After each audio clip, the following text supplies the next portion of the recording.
Hello, everyone. Welcome to Hacking HR. I hope you all had a great weekend and your week's off to a good start.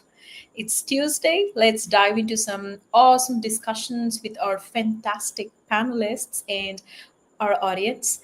My name is Neha, and I'm events manager at Hacking HR. For those who are very new to our community, welcome. Hacking HR is a global space where HR professionals, leaders, vendors, and anyone who are passionate about elevating HR come together to share ideas to drive a beautiful change. And as a quick heads up, Minola is occupied with something else today, so I've jumped in to cover for her. I know a lot of you really love her energy and insights. She'll be back for the upcoming panels. Before we dive in, please take a moment to drop in a quick note of where you're joining from into our chat. It's always great to see our global community coming through. And please do share any questions, thoughts, or references you'd like us to address during the panel. While you do that, I'd like to bring on our fantastic lineup of speakers who are joining us today.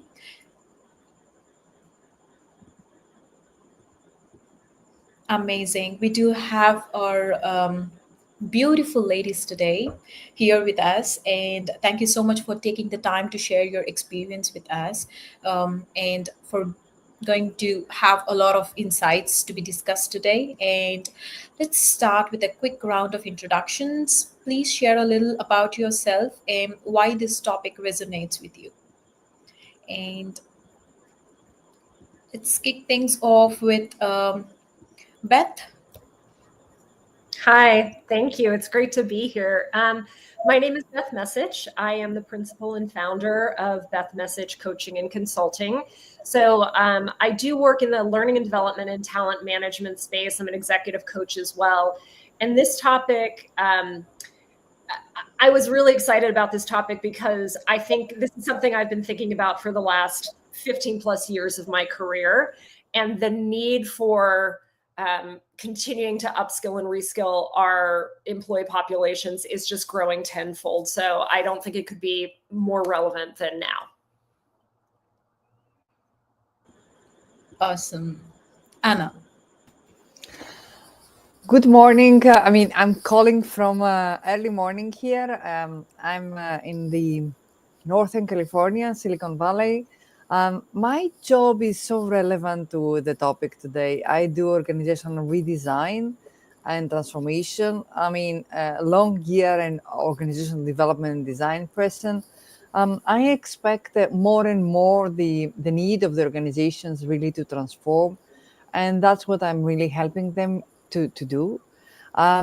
With that being said, this topic really speaks to the heart of the work that I'm doing, because the need for reskilling the workforce, it's so much part of the workforce planning and the organizational transformation.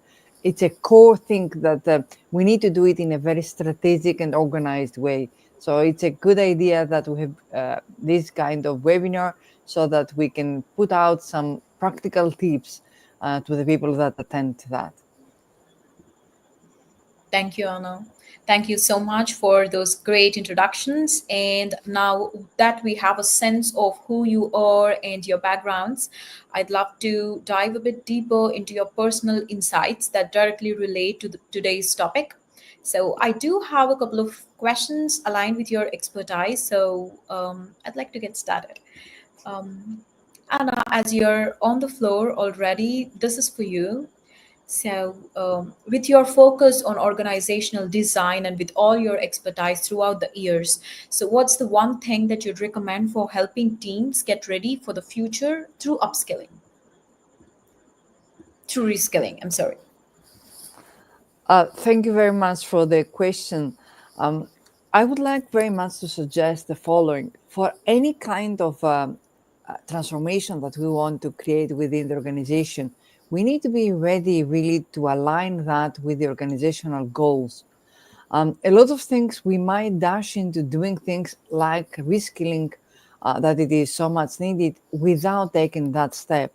And then we create a situation that will not last, or will not really have any effect. Um, I suggest that the first thing before we do any kind of action on reskilling is to ensure that we understand what are the organizational capabilities that we need to have for now and the future as an organization.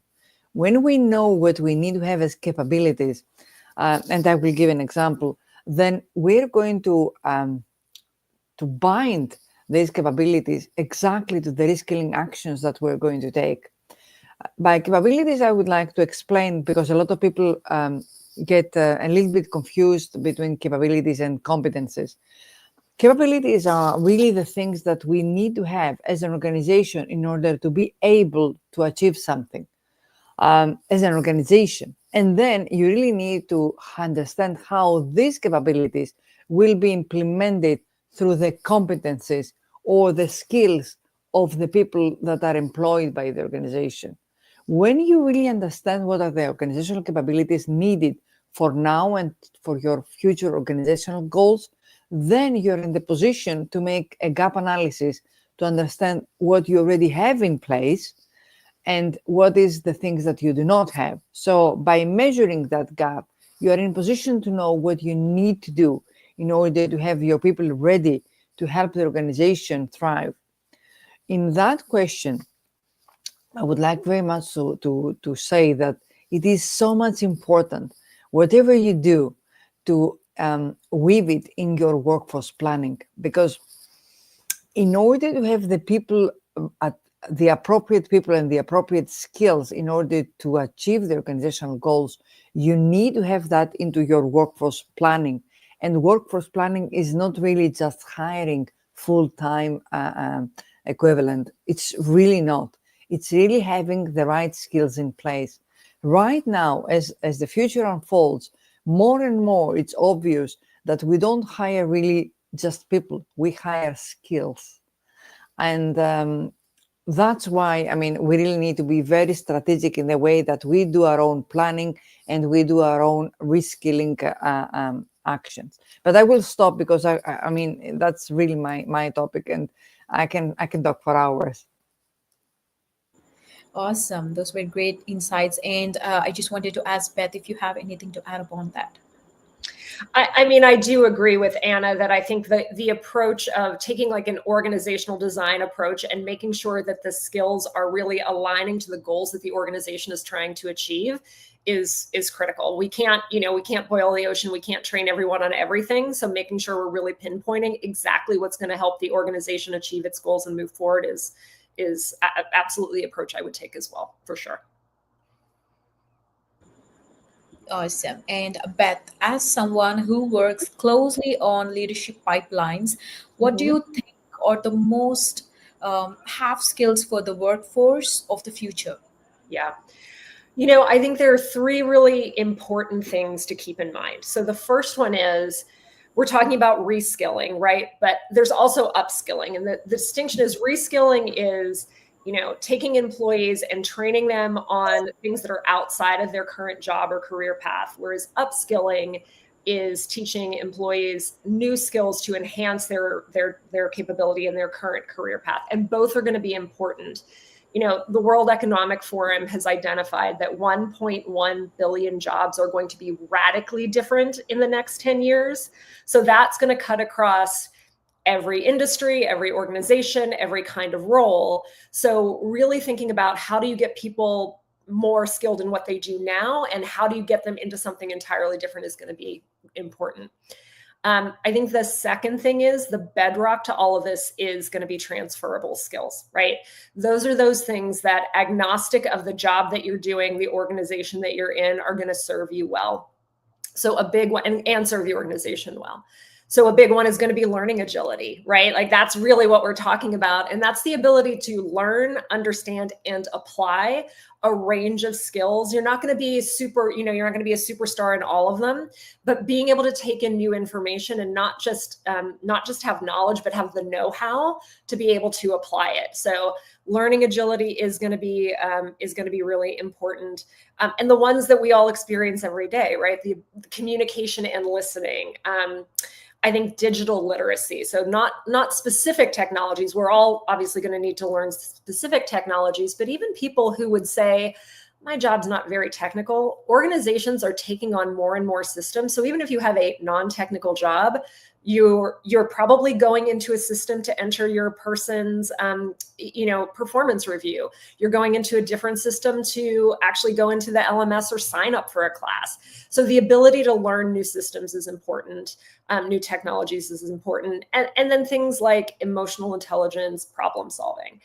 And then I think that last bucket is really continuing to identify business or industry specific skills. And that needs to be business led, but HR facilitated. So your learning person or your talent person is the expert in actually how to help someone learn.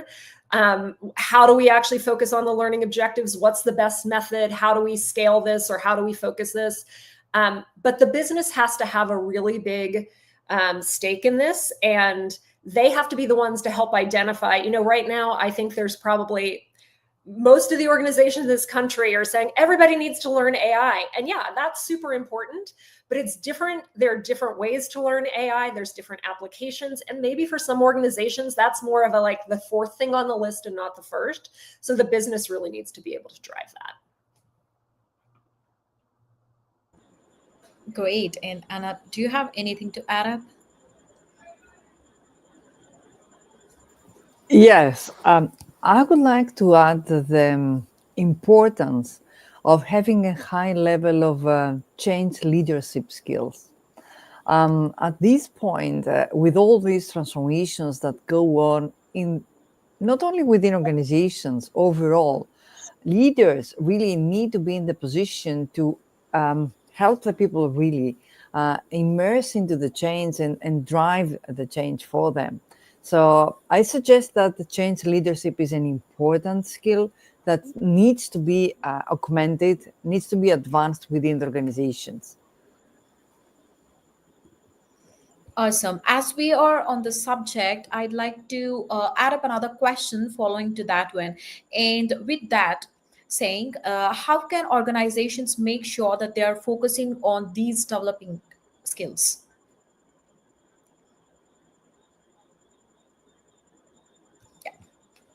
Yeah, I can take that one, and then Beth can really add in and to really make it perfect. I do believe that although we do want really to make official learning programs whatsoever, people really, adult learning is much more perfect when it happens on the job. So it has been proven that learning happens much more and it stays with the learner when it is related to the everyday problems that this adult has to solve. So this is the reason, for example, that micro-learning is successful, but even more than that, coaching or mentoring is. I say that, I started, I will tell a little bit of a story over here. When I was much earlier in the job of OD, coaching was not very much a thing. But still, that mentoring thing was something usual within organizations.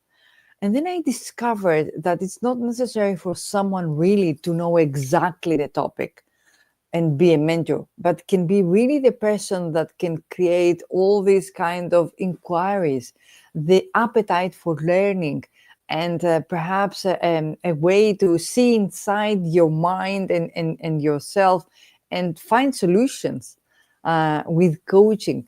And that's why I went there and said, okay, I'm gonna be a certified coach. I'm gonna know how to do these things. That's how I really went there and learned about that, because it was fascinating to see how much coaching can achieve for the people. During transformations, a lot of times, it's required for me and other parts of the team that we do the transformation, really to coach the leaders in order to find ways really to take out things of them that they have already exist, but perhaps they do not use them to the extent that they should. So I'm saying that these kind of interventions are so much important. Yet I don't want really to say that other things that we usually do are not good. For example, the fact that we might have, let's say, on-the-job training, that is so much important. Again, for the reason that it is so much related to the everyday job. Also, having courses that will be provided. But again, I want to emphasize that the more the knowledge is transferred in relation to the job that someone does, and take them a little bit, I mean, because we're talking about reskilling, right? But take them a little bit away of what they do, but not completely relevant. Because in that way, people really cannot understand how it's going to be connected. But I would like really to say two things. One is that people really need to have the motive in order to learn. And if you just really lay out courses, for example, and they don't understand why they need to take these courses. So you always need to start with the why and the what's in it for me. So they really need to understand the why behind these courses and also the reasons how they're going to be benefited from that. And this might be, let's say, a short-term incentive that you might want to do, I mean, to give as an organization, or it might be the vision that you have for the organization to sustain within the future and them being on board. I mean, there are so many wonderful things that you can share with your people and make them understand and engage them into the situation.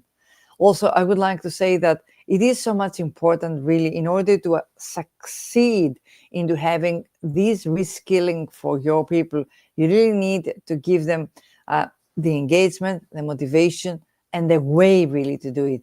Give them really the opportunity to make learning a little bit on their own terms. So they can really do the learning at the point of time that it's more convenient, or within the framework that it's more convenient. So give a little bit of a framework, give the framework, but little bit of space on how this is going to be done. And I would like really very much Beth's experience and expertise to chime in into all these things. Yeah, absolutely.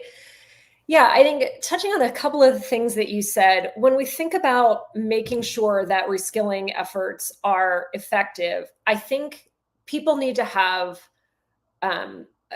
both commitment from the organization and motivation, right? So one of the things that I think is critically important is there is going to be no program that any organization, no one program that any organization can put out there that touches every single employee, that trains them for every single thing that they need.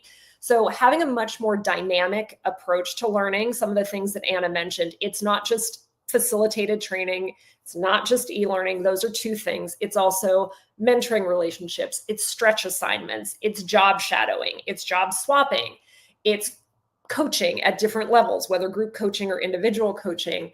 And I think the way that that happens, the number of HR people that you have related to the number of people in your organization, you have to have someone else in between there, right? So I think for leaders, it needs to be part of their responsibility. And actually not just a, yes, as a leader, you're supposed to do this, but actually a stated part of the responsibility and giving them training and support to understand how you sit down with your person and say, all right, let's look at the things that you're trying to learn. Here are some different ways that we can do that. Let's build out your learning strategy together, or your development plan together. And then a couple of other things, tying that to rewards and compensation.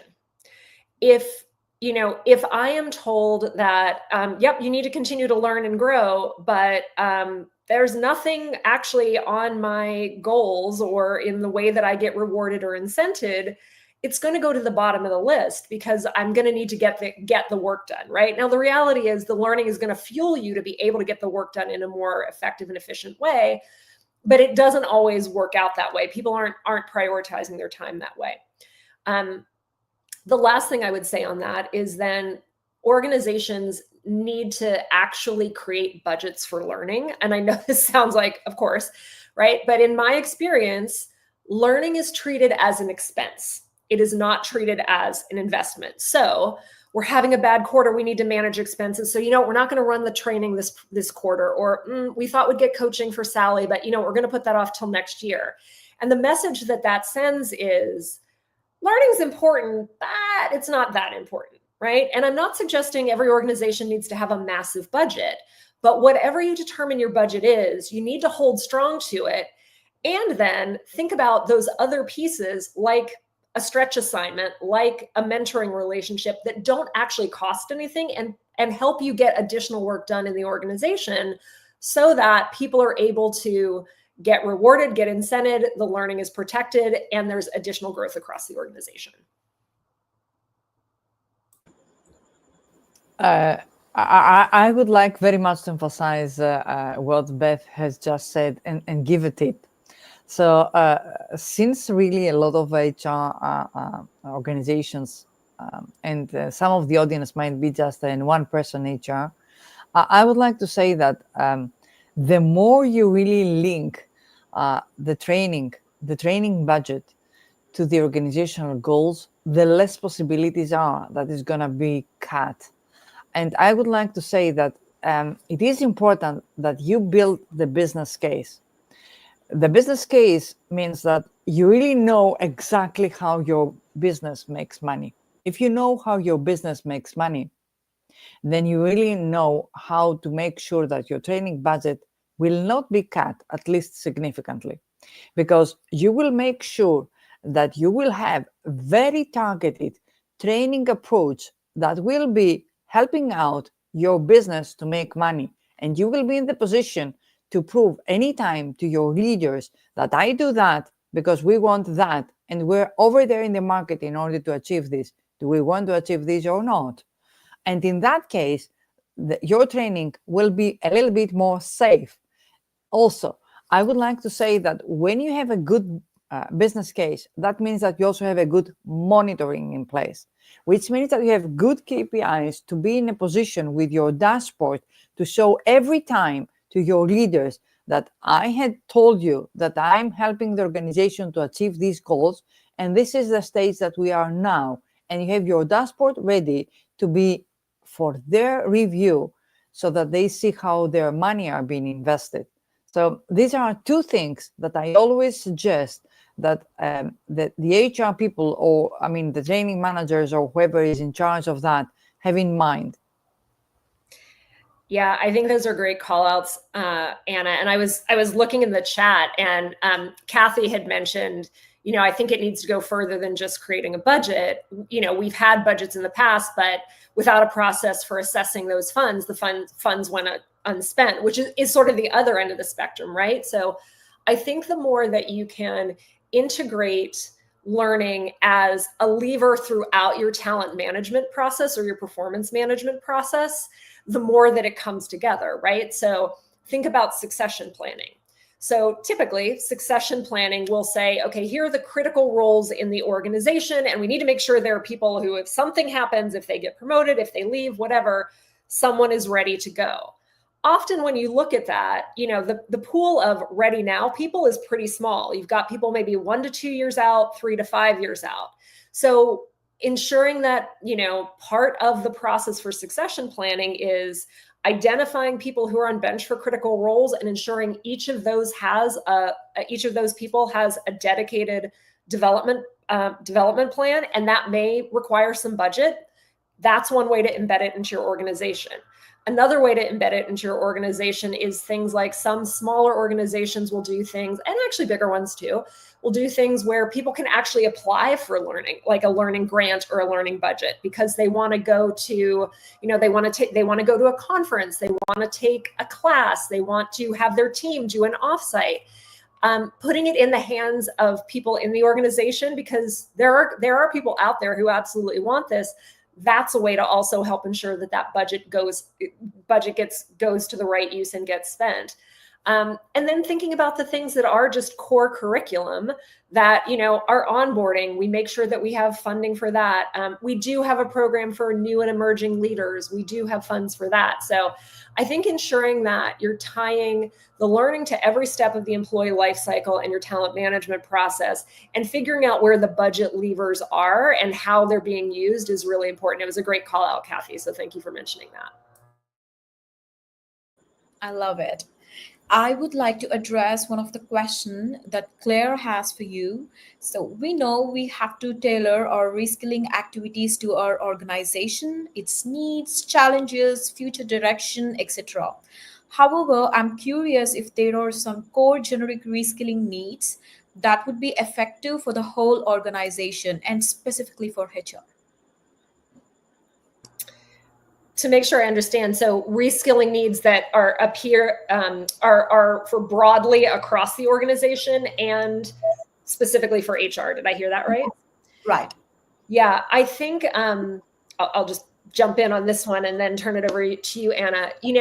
I do go to those transferable skills, the things that are the bedrock of whether people are working effectively. So change management is a huge one. Change management used to be the thing of like, well, there's a little team we bring in when there's a change. And I mean, if you can even identify the distinct changes that are happening in an organization now, you're lucky, right? We all need to have some understanding of how do you manage change for yourself and your organization, some simple frameworks and things that you can rely on. I think that one is huge. I do think learning agility that I mentioned earlier is really important. And I do think the ability to craft a learning journey or craft a development plan, whether it's a leader helping others or individually, like how do you actually manage your learning? Because the reality is it does need to be the fuel. It's going to be the fuel of your career.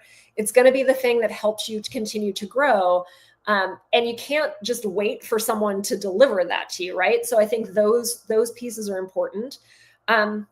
Communication and collaboration are two other big ones, right? And so those are things that are really well taught in environments where you can actually work across the organization. You can learn from peers, you can learn from people's best practices. And then actually, the more that people learn those things, the more they hold themselves and each other accountable in really organic ways.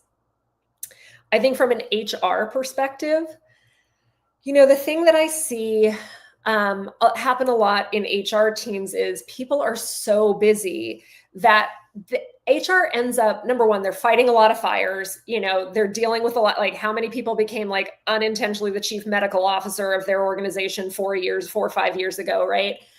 I think the skill sets around HR of being able to, it's that stakeholder management of helping people really understand, and I'm talking really about HRBPs here, not those specialized roles, understand that their role is as a strategic business partner, not an order taker, and being able to help know the business, understand the business, make recommendations, understand what their specialist roles can offer, whether that's learning, whether that's talent acquisition, how do they become a bridge to those different specialty roles and helping them connect to the business when it's time and in effective ways. So I think that strategic, the ability to be a strategic business partner is really critical there. So I'll pause and see, Anna, what your thoughts are. Thank you very much, Beth. And I believe that we're very much aligned on all. And I would like very much to emphasize a little bit more the first one that you mentioned. And thank you for mentioning that first of all, and that is change management. Why? Because within change management, we do a lot of stakeholder engagement. We do a lot of preparation for the organization to move from state A to state B. I would like to say that I was discussing with the SHARE Foundation president, a wonderful person, Ed, and she was telling me, how much important the combination of a person that is HR and change manager at the same time, so much, because in that case, we can structurally really move from A to B. I would like to say that more and more, I am an HR person. I'm a senior HR professional, and more and more I do more change management than HR. I mean HR. So much the change is huge around us. So we get involved into so much change. And there are different change models that someone can really adopt. A lot of models are successful. I prefer Kotter and Adgar. And getting more knowledge on these kind of models, getting that as a weapon really to do things as an equipment, it's a wonderful idea. With that being said, I would like to say that it is important for HR to have an organizational and strategic design approach. So I know that a lot of HR people are not exactly in that area, and it's only really the people that have started. I mean, us that we started with organizational design that we're much more on that. But I believe that it is a very transferable skill and can be acquired. So I suggest that this is very much important, because right now we are redesigning how we operate as organizations.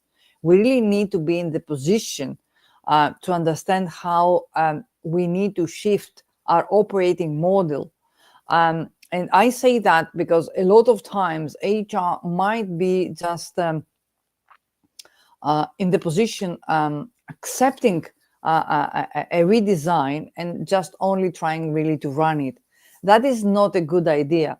HR needs to be involved into the redesign process, because it's the function of the organization that knows much better than anyone else how to do things about the workforce strategy. So I say that we really need that skill is a core skill to acquire for the HR professionals.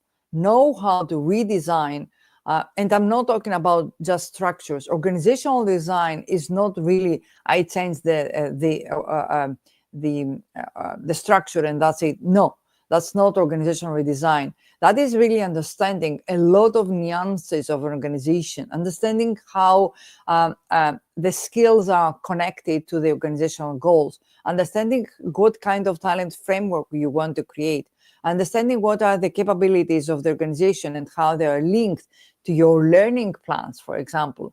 This is a very much the core skills that I believe that HR needs more and more to acquire within the transition that we have to a new era that is much more technology emphasized. So with that being said, I would like at the end really to add one thing. I believe that we need to be better into mentoring and coaching others. Why? Because leaders and also people within organization need that kind of shedding light on aspects that they might not really see. We really need to be in the position to make that happen, so that we make change happen, so that we can really move things. So I wanted to emphasize these skills as being core, but also as being very much transferable horizontally and vertically within the organization. Anna, you called out something that I think is such a great point, many great points, but the one I want to pull out is you mentioned that org design is not just org structure. It's not just creating a new org chart. And I think there is, I've worked in organizations over the last 10 years who have had org changes, who have had, who've had to lay off people, all of those things. And the perception that org design was really we just need to rearrange the boxes on the chart and maybe take a few out and figure out who sits in them, I think is a big misconception, not just in the organization itself, but in HR. And your point that for HR teams and leaders to really learn about org design as the way that you strategically structure a business, like the org design, the org chart is the last part, right? You actually create the structure of the business to the long-term goals, the short-term goals, and what you need to achieve. So I just wanted to kind of put a yellow highlighter on that one, because I think for a skill set for HR to learn, that's a really important one. Thanks for calling that out.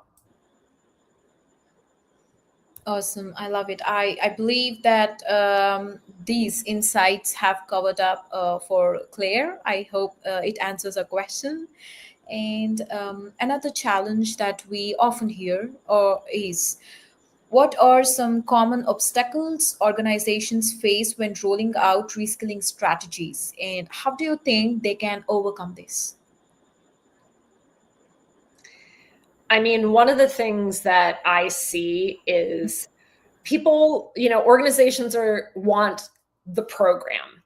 They have this very programmatic approach of, first of all, what can we do that's going to touch the most people, or cover the most people in the organization? And the reality is reskilling may need to be different and will need to be different in different parts of the organization. So having a more nuanced approach and thinking about what do different parts of the organization need. I think it's also relying too much on one delivery method. When e-learning became, like on-demand e-learning became a thing in the last, whatever it was, 10 years, I absolutely think there's a place for it. I think a lot of organizations treat it as the way that training gets done. And the reality is people have different learning styles. Skills need to be practiced. Oftentimes people can learn from their peers through discussion, and people do learn best on the job. So thinking about training as only one delivery method, I think is really problematic. Not incorporating enough of that experiential learning. And the reality with experiential learning is you are actually getting additional work done in the organization. It's kind of like a 2-for-1, quite honestly. I feel like it's the thing that organizations are really, it's almost like they're leaving money on the table, right? Because if I have someone on my team who wants to move to the next level, and I can help them carve out a stretch assignment where they are working on another team, developing their skill set for free, by the way, because there's no outside learning that's happening, and it's helping that team get work done. I mean, why wouldn't you do that?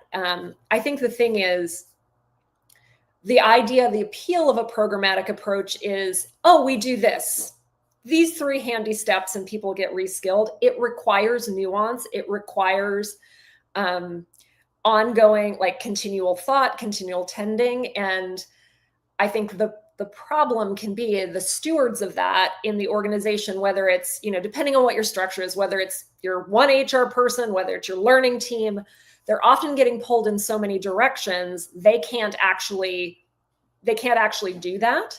So creating the space for them to actually be able to be the stewards of the learning, and getting the business involved and getting them as truly complicit in making learning a part of the culture, I think is really important.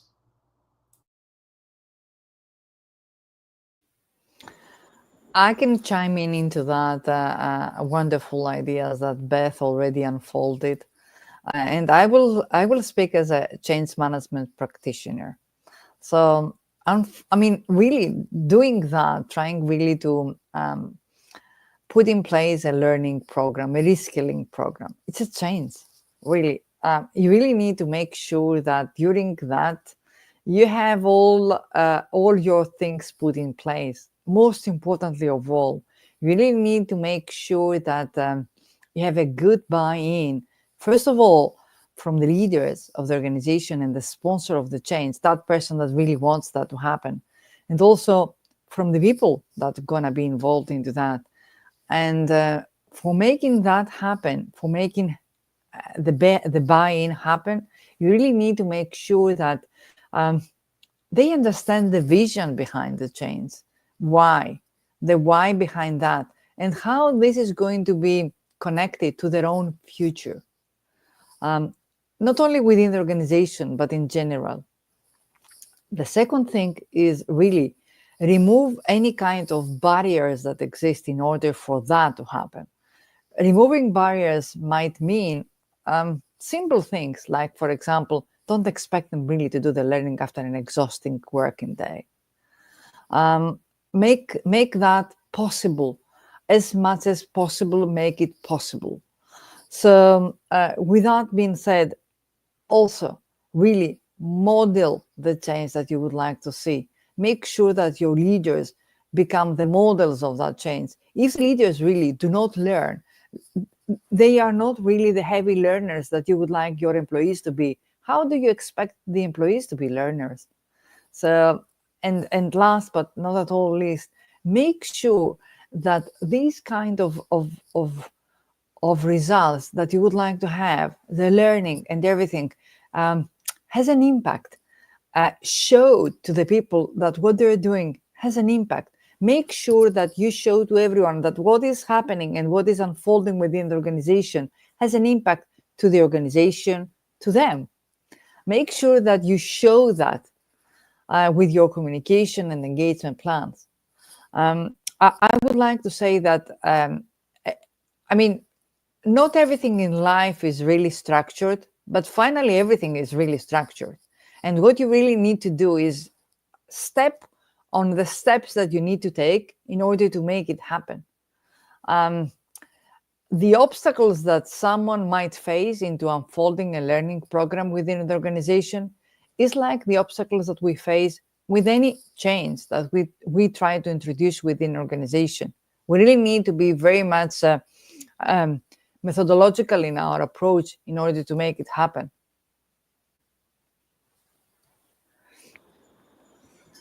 Thank you, Anna. Thank you, Beth. That was amazing. And I have another question coming through. How do you look at the ROI on the reskilling? Yes.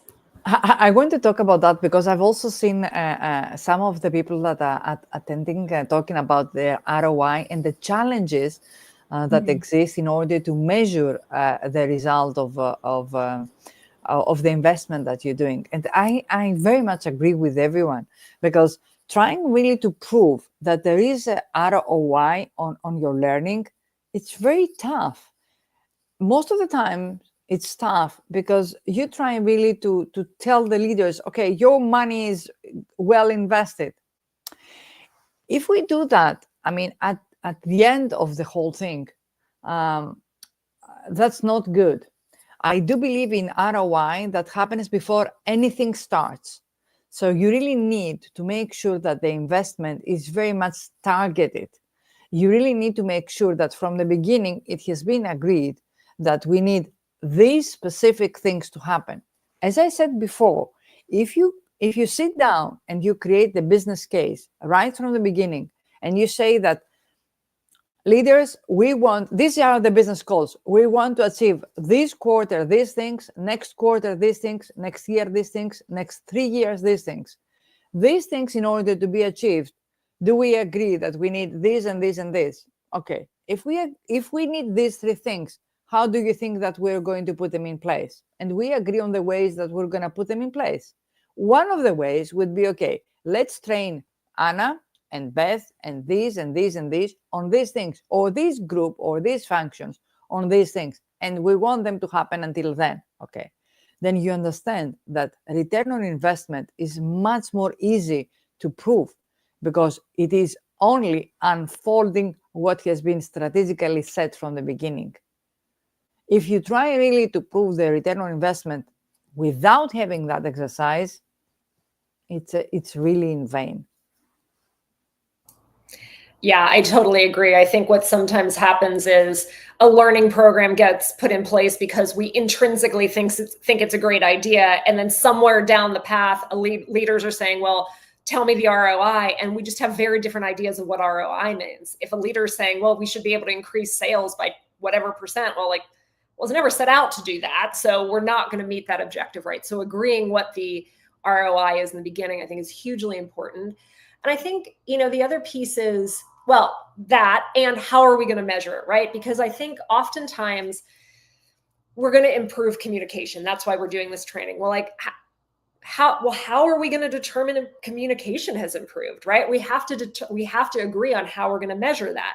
Some of it is things like, well, I can actually, people actually feel informed in the organization when I talk to them. But agreeing on, we're going to have targeted questions in the employee opinion survey this year tied to communication, and we're going to compare them to the results of last year. We're going to do listening sessions within the small listening sessions in each team, whatever it is, and being willing to think about it a little bit more dynamically. It most likely is not going to be, sales have increased by X percentage or productivity. We can tie exactly, the 5-point increase in productivity to this one learning.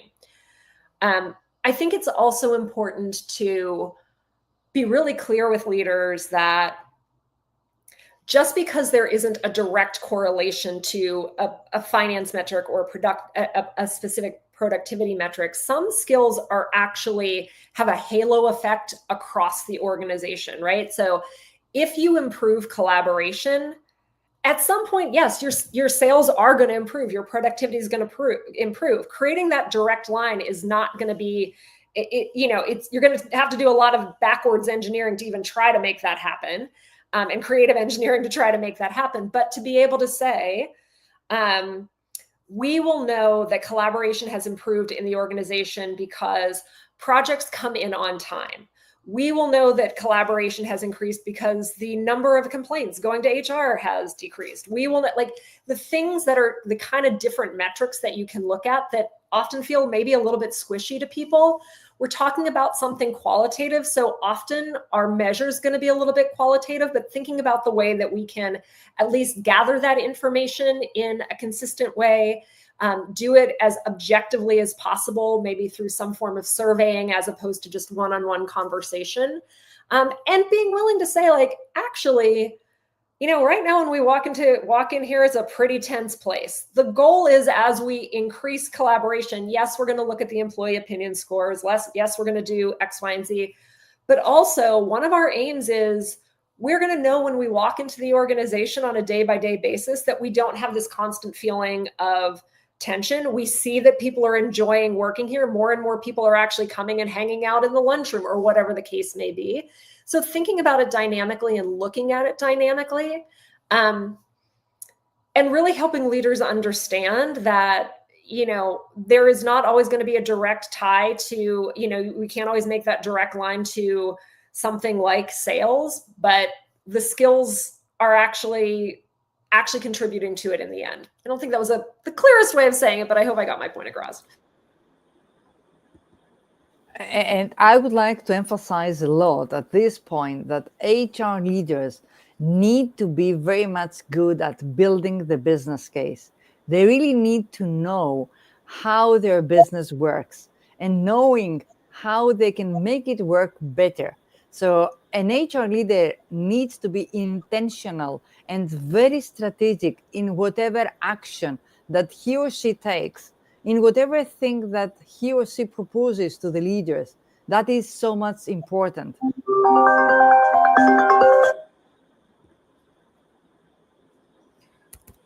Thank you so much, Anne. And there is this question from Frank. So for organizations, there's always a balance to strike between a push and pull approach to reskilling. So how do you decide what should be mandatory versus what employers can choose for themselves? I have often worked in sort of what would be considered more creative industries where the idea of mandatory is like, it's not a word that's in the vocabulary. Like, we just don't do that.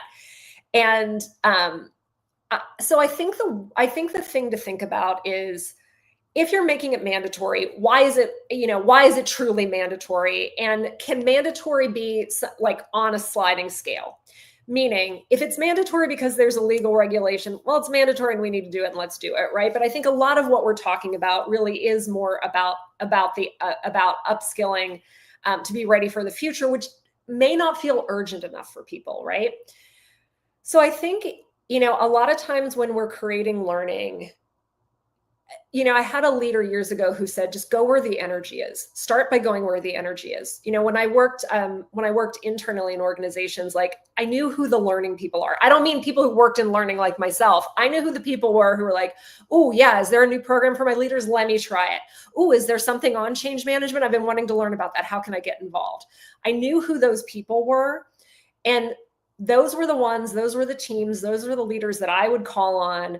And I counsel people that, organizations that I work with now, like, who are the people who are going to be the early adopters?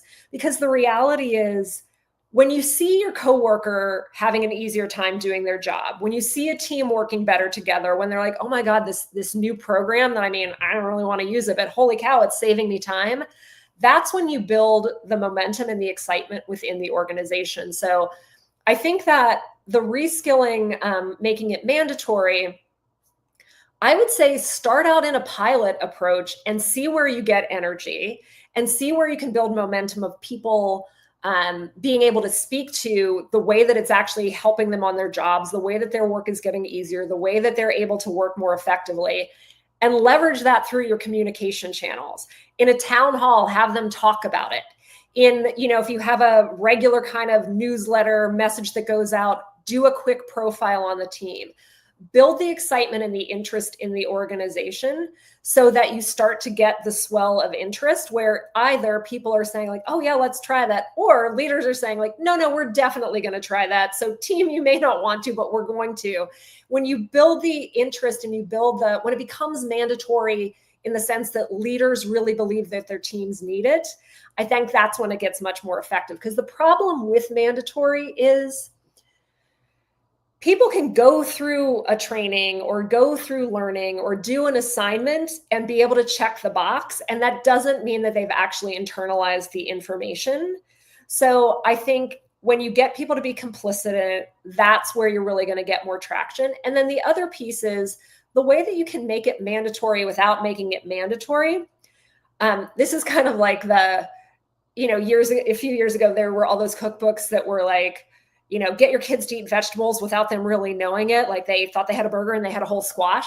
So the way that you can kind of do that is set the expectation of work that needs to be done so that then people are going to have to do the learning in order to get the work done. So for example, we are switching over to a new collaborative approach of working.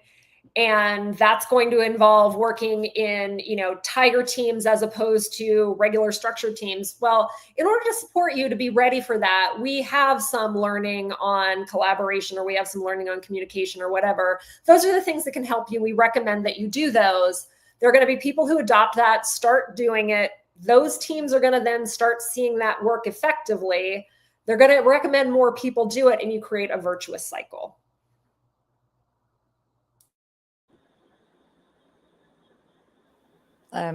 If you want me really to add just one thing, and I would like very much the conclusion that Beth has reached, mandatory without being mandatory. That's lovely to hear that.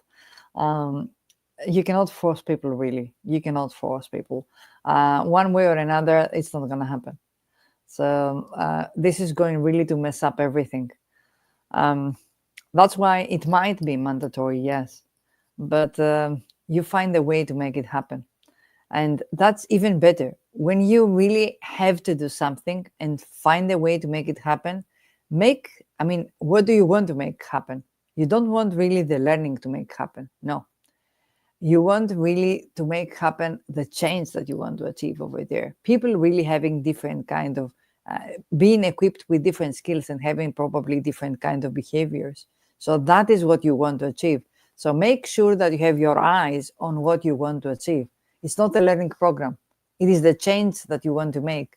And you want to ensure, with all the things that have been mentioned by Beth, very good sponsor leadership, very good really embrace by the leaders on what's going on over there, good modeling, removing the barriers, as I said before, then it will happen, although it might be mandatory. So, and with that being said, I would like to emphasize very much the fact that this transition that we are part of from one kind of way of operating within organizations to another one, it's huge. And it's going to affect all of the organizations. No one is really an exception. I'm not sure that all the organizations really get it, and I'm not sure that all levels of the organizations get it. That is something that perhaps we need to very much educate about. And I believe that a lot of work that we do here in Hacking HR is also toward this direction.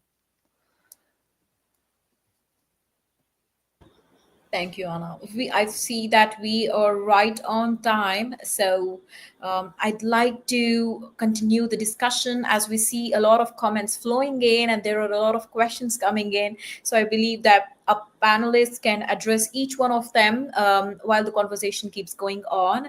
And you can reach out to them through LinkedIn or DMs on LinkedIn if you're comfortable with that. So it was an amazing discussion. So before we could wrap up, I would love to ask you if you'd like to provide any key takeaways or last piece of advices that you'd like to share with our audience.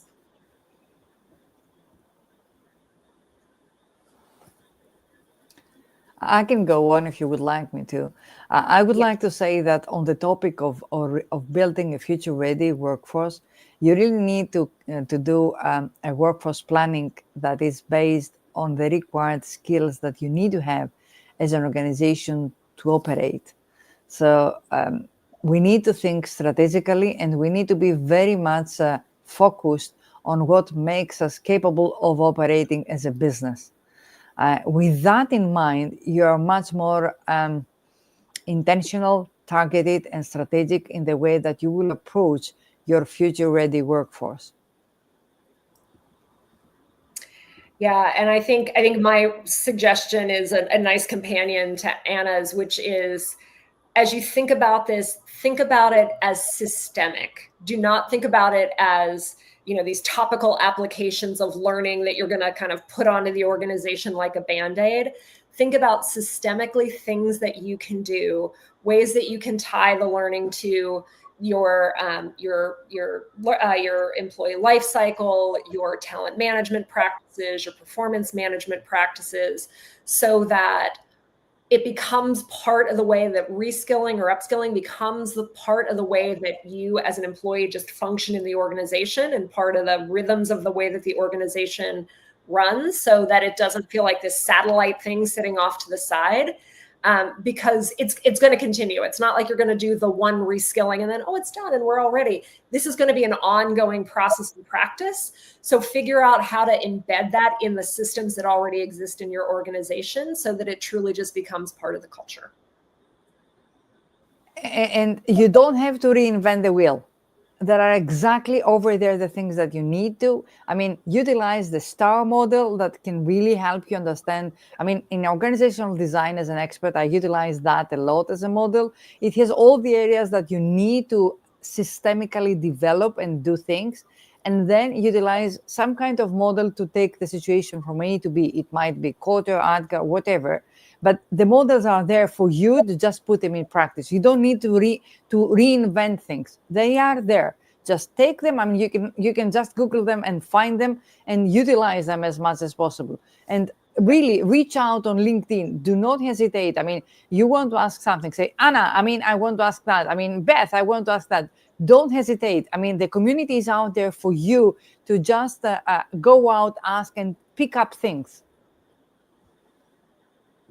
Thank you, Anna. Thank you, Beth. It has been an incredible panel, and I believe that this has been one of the most interesting discussions for the November series. So I would really love to thank both of you, and a big thanks to our audience as well for engaging and sharing your insights and for dropping in so many questions. So I hope you're leaving with some fresh ideas and inspiration to bring back to your teams.